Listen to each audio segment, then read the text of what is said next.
Hello दोस्तों, स्वागत है आपका मेरी एक नई वीडियो में। दोस्तों, आज की वीडियो में मैं आपके लिए क्लास 10th विज्ञान का एक टॉपिक धातु एवं अधातु लाया हूँ। इस वीडियो के माध्यम से हम यह जानेंगे कि धातु अधातु क्या होते हैं, उनकी परिभाषा एवं भौतिक गुणों के बारे में चर्चा करेंगे। चलिए तो वीडियो की शुरुआत करते हैं। सबसे पहले तो हम यह जानेंगे कि धातु यानी मेटल क्या होते हैं। तो धातुओं की परिभाषा है वे पदार्थ जो चमकीले, कठोर, आघातवर्ध्य, तन्य, ध्वनिक और ऊष्मा तथा विद्युत के चालक होते हैं, धातुएं कहलाती है। वे पदार्थ जो चमकीले, कठोर, आघातवर्ध्य, तन्य, ध्वनिक और ऊष्मा तथा विद्युत के सुचालक होते हैं, धातुएं कहलाती है। तो आप सोच रहे होंगे कि ये आघातवर्ध्य, तन्य, ध्वनिक और ऊष्मा तथा विद्युत के सुचालक मतलब इनका मतलब क्या है। चलिए जैसे जैसे वीडियो आगे बढ़ती जाएगी इनके बारे में हम चर्चा करते रहेंगे कि आघातवर्ध्य, तन्य, ध्वनिक ये क्या होते हैं। जैसे धातुएं जैसे आयरन, कॉपर, एल्यूमिनियम आदि ये सब धातुएं होती है। उसके बाद हम पढ़ेंगे अधातु। अधातुएं क्या होती है। वे पदार्थ जो चमकीले, कठोर, आघातवर्ध्य, तन्य, ध्वनिक न हो एवं ऊष्मा तथा विद्युत के कुचालक हो, अधातु कहलाते हैं। यानी जो अधातु होते हैं वो ठीक धातुओं के अपोजिट व्यवहार के होते हैं। जैसे कोयला, सल्फर, ऑक्सीजन, फास्फोरस इत्यादि।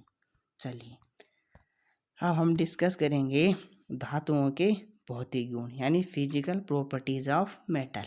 चलिए तो क्या है धातुओं के भौतिक गुण। सबसे पहले तो चमक की सतह चमकदार होती है। कैसी होती है? चमकदार होती है। फॉर एग्जाम्पल सोना, चांदी, लोहा इत्यादि। इसके बाद कठोरता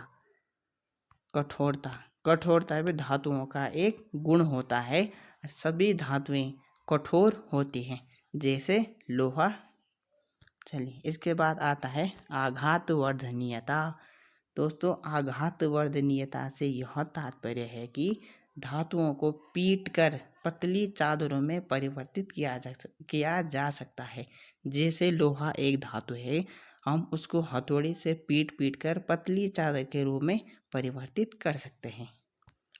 इसके बाद है अवस्था। धातुएं सामान्य कमरे के ताप पर ठोस होते हैं। किस ताप पर होते हैं? ठोस होती है।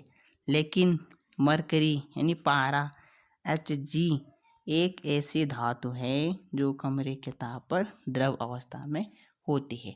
दोस्तों, यहाँ पे आपके लिए एक क्वेश्चन क्रिएट हो सकता है जो आपके एग्ज़ाम में मल्टीपल चॉइस MCQ के रूप में पूछा जा सकता है कि कौन सी धातु कमरे के ताप पर द्रव अवस्था में होती है। तो वो होती है पारा।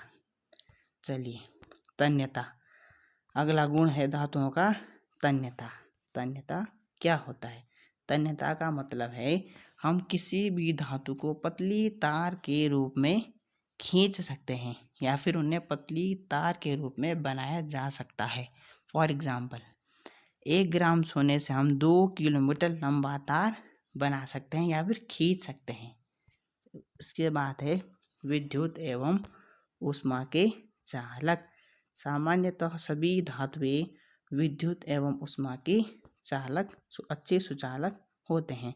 लेकिन यहाँ भी एक अपवाद है।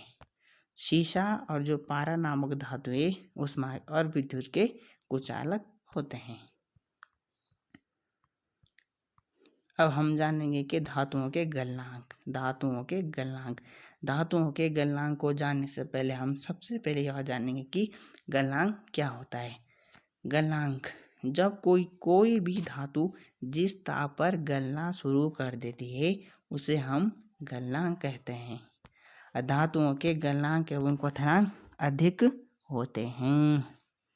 उसके बाद है ध्वनिक का क्या मतलब है? यदि हम 2 धातुओं को आपस में टकराएंगे तो उनसे ध्वनि उत्पन्न होगी। अब हम डिस्कस करेंगे अधातुओं के भौतिक गुण। अधातुओं के गुण धातुओं के विपरीत होते हैं, धातुओं के विपरीत होते हैं। ठीक है। अधातुओं के सबसे पहला गुण है चमक। दोस्तों, जिस प्रकार धातुएं चमकदार होती हैं, उसी प्रकार अधातुएं उनके ठीक अपोजिट नेचर की होती है, अर्थात उनमें चमक नहीं होती है, जैसे कार्बन, कोयला। दूसरा है कठोरता। अधातुएं कठोर नहीं होती है, लेकिन यहाँ भी एक अपवाद है। हीरा नामक अधातु सबसे कठोर होती है। ये भी आपकी परीक्षा में मैक्सिमम बार पूछा जाता है। इसके बाद है अवस्था। कमरे के ताप पर अधातुएं या तो ठोस अवस्था में होंगी या फिर गैसीय अवस्था में होती हैं, लेकिन ब्रोमीन द्रव अवस्था में होती है। ब्रोमीन द्रव अवस्था में होती है। इसके बाद है आघात वर्धनीयता। दोस्तों, हम धातुओं को पीट कर पतली चादर के रूप में परिवर्तित कर सकते हैं, लेकिन अधातुओं को पीट कर पतली चादरों में परिवर्तित नहीं किया जा सकता है। इसके बाद है तन्यता। अधातुओं को भी पतली तार के रूप में नहीं खींचा जा सकता है। इसके बाद है अधातु विद्युत एवं ऊष्मा के कुचालक होते हैं। तो चलिए दोस्तों, यहीं पे ये टॉपिक समाप्त होता है। उम्मीद है कि आपको ये वीडियो अच्छी लगी होगी। अगर लगी होगी तो वीडियो को लाइक करना, शेयर करना, अपने दोस्तों के साथ शेयर करना, और चैनल पर नए हो तो चैनल को सब्सक्राइब करना। और मिलते हैं अगले पार्ट में धातुओं और अधातुओं के रासायनिक गुण और उनके अन्य प्रॉपर्टीज़ के बारे में जानेंगे। तब तक के लिए thank you, bye, thank you for watching.